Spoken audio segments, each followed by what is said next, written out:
Nous allons continuer notre enseignement sur le jeûne, mais avant de continuer l'enseignement, je vous présente une brochure où vous trouverez cet enseignement. C'est une brochure qui coûte 1000 francs, une brochure d'une cinquantaine de pages. Une cinquantaine de pages où je parle du jeûne, des choses dont je suis en train de parler maintenant. C'est une brochure donc qui coûte 1000 francs. J'ai des brochures et des livres sur beaucoup de thèmes. Les brochures, c'est, on pourrait dire, de petits livres sans couverture et n'ayant pas beaucoup de pages. Nous allons donc continuer notre enseignement. Nous étions en train d'étudier Zacharie 7, versets 1 à 14. Nous avions, le dernier verset expliqué, c'est le verset 9, où Dieu dit à Israël, à son peuple, rendez véritablement la justice. Ne faites pas semblant de rendre justice alors que vous ne la rendez pas véritablement.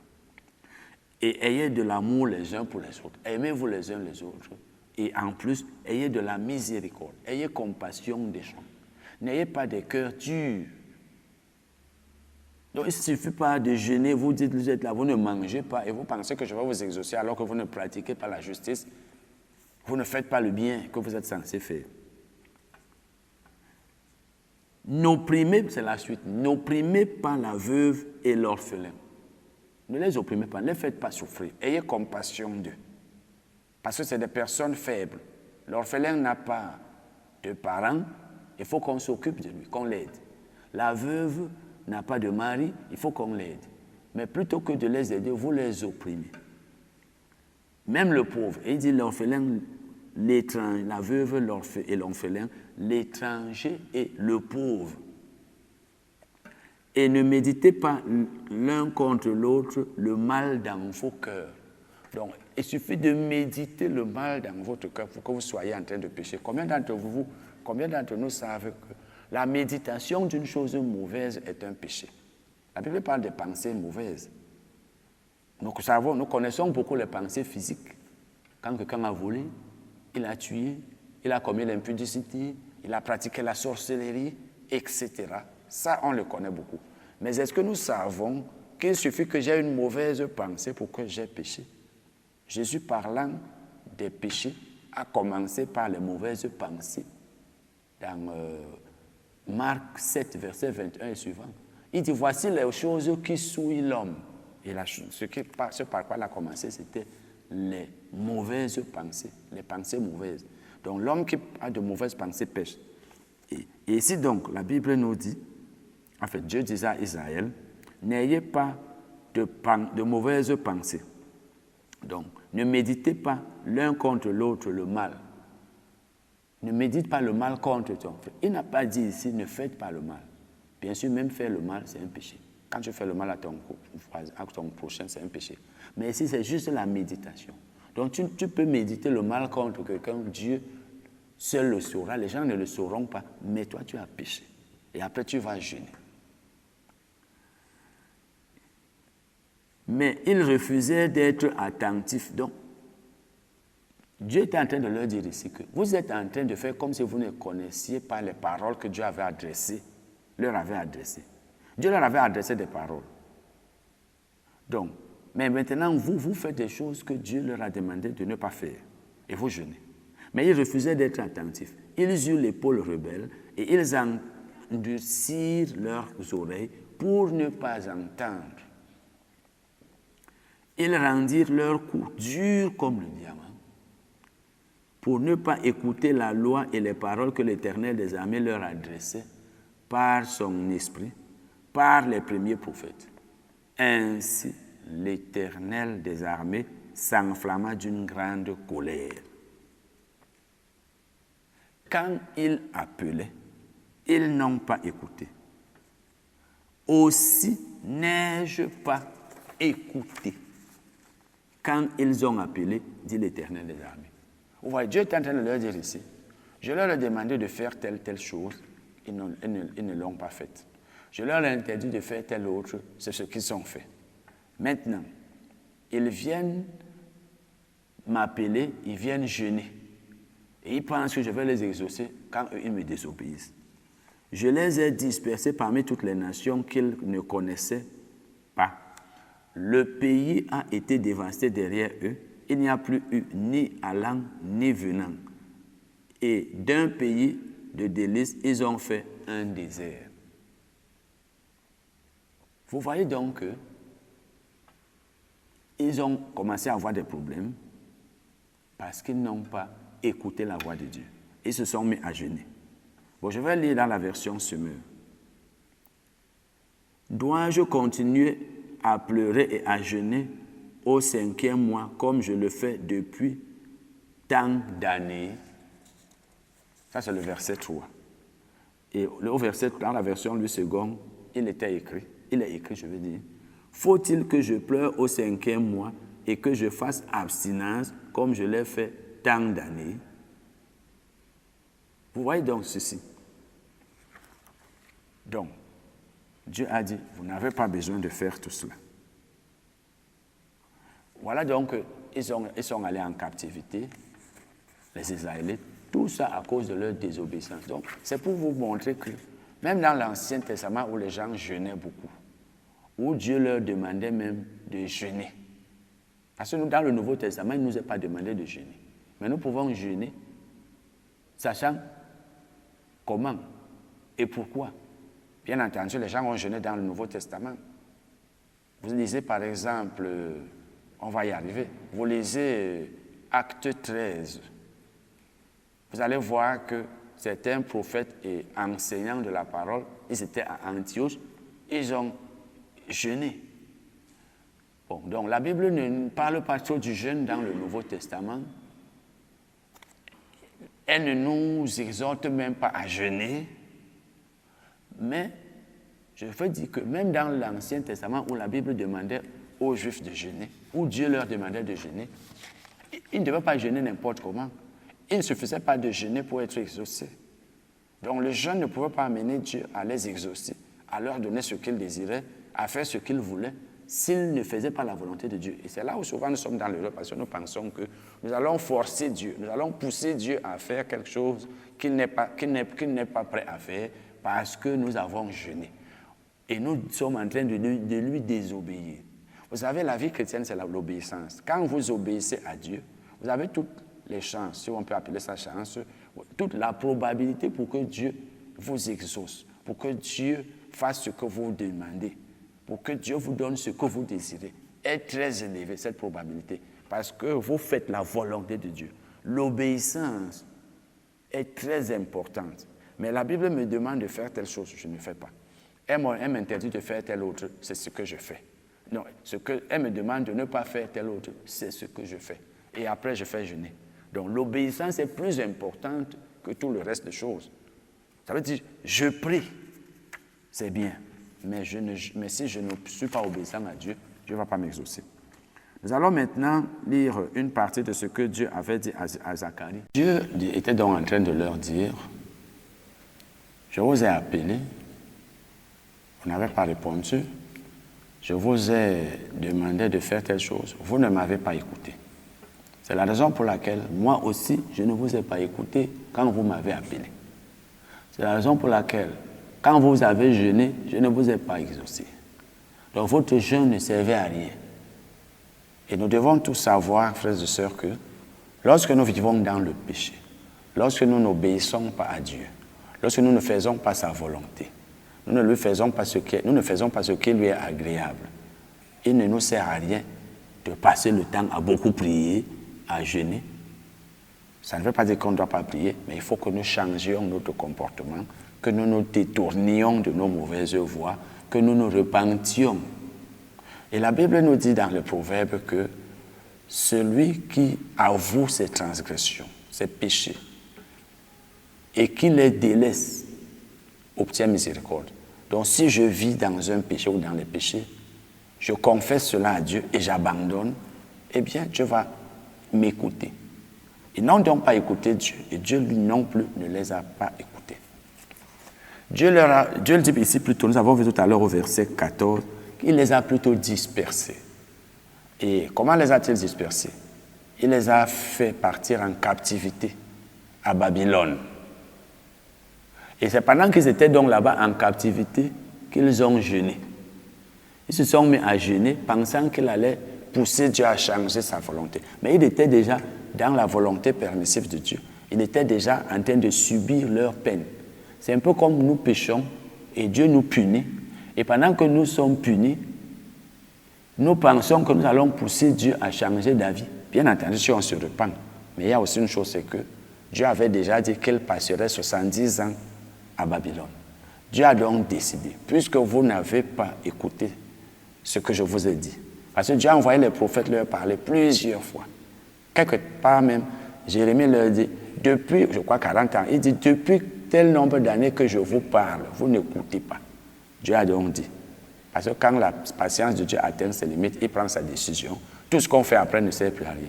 Dieu a dit, eh bien, vous irez en captivité, vous y passerez 70 ans. Donc, quand ils sont partis en captivité, tant que les 70 ans n'étaient pas encore accomplis, Dieu ne pouvait plus changer.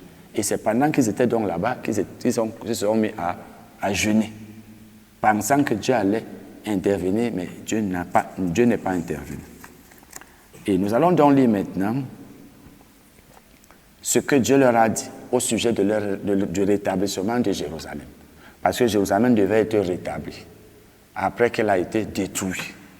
Parce qu'ils ont détruit Jérusalem avant de les amener en captivité avec les Babyloniens. Lisons Zacharie 8, verset 13 à 17. Zacharie 8, verset 13 à 17.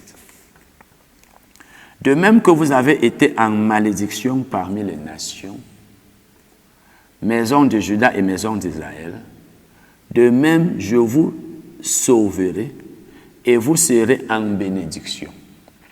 Là, ils étaient à Babylone en captivité. Ne craignez pas et que vos mains se fortifient. Car ainsi parle l'Éternel des armées. Comme j'ai eu la pensée de vous faire du mal lorsque vos pères m'irritaient, dit l'Éternel des armées, et que je ne m'en suis point repenti, ainsi je reviens en arrière et j'ai résolu en ces jours de faire du bien à Jérusalem et à la maison de Juda. Ne craignez pas. Il est en train de promettre ici le rétablissement de Jérusalem. Voici ce que vous devez faire. Dites la vérité, chacun à son prochain. Jugez dans vos portes. Donc, dites la vérité, ne soyez pas des menteurs. Parce que le mensonge est un péché. Combien d'entre nous aujourd'hui savent, ou alors, savent même que c'est un péché. Et il dit encore, jugez dans vos portes selon la vérité et en vue de la paix. Donc, il faut que vos jugements soient bons, qu'ils soient justes, et que vous jugiez pour qu'il y ait de la paix. Que nul en son cœur ne pense le mal contre son prochain. Et là, ce n'est pas faire le mal, mais penser le mal. Donc, on pêche en pensant le mal contre son prochain, je l'ai dit tout à l'heure. Et n'aimez pas le faux serment. N'aimez pas le faux serment.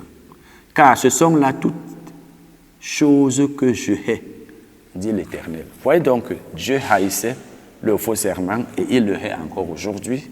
Il haïssait les pensées, mauvaises pensées contre ses prochains, etc., etc. Bon. Vous voyez donc que Dieu leur a dit ici, voici ce que vous devez faire. Si vous ne faites pas ça, tout ce que vous faites comme jeune là ne peut pas me pousser à changer d'avis. Nous allons lire Zacharie 8, versets 18 et 19.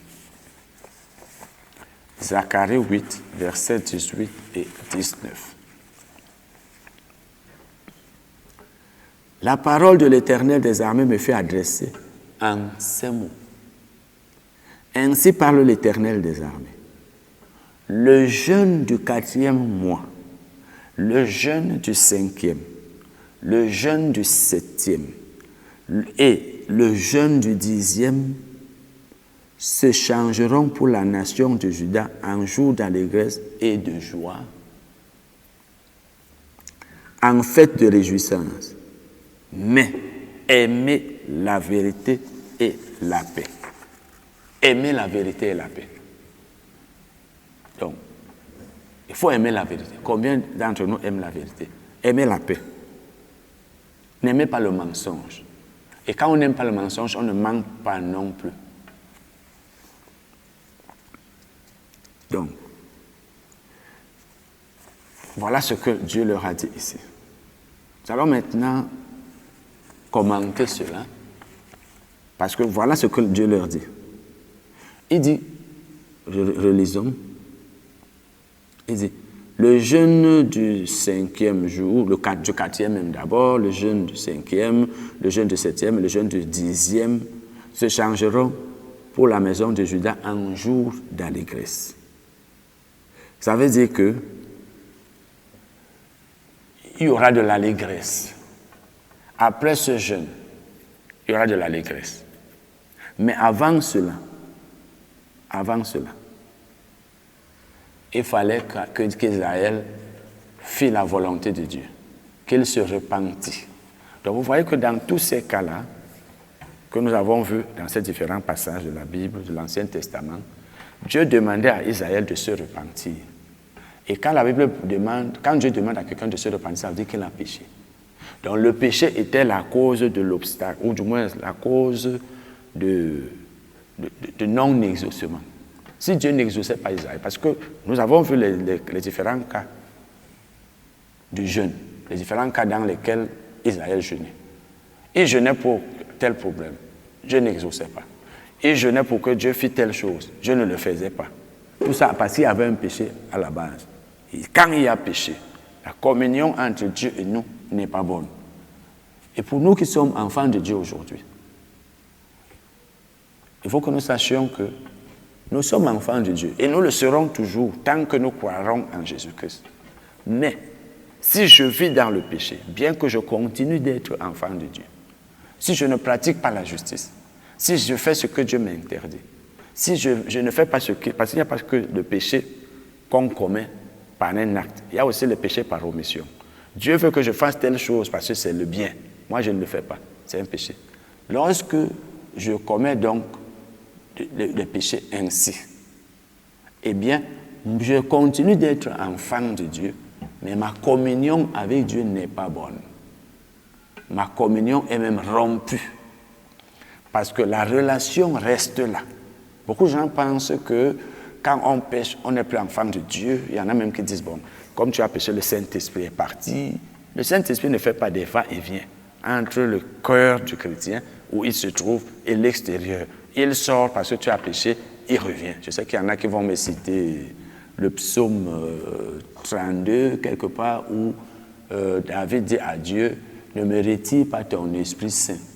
Mais il ne parlait pas de l'Esprit Saint en lui, parce qu'il n'y en avait même pas. David n'avait pas le Saint-Esprit en lui, n'étant pas né de nouveau.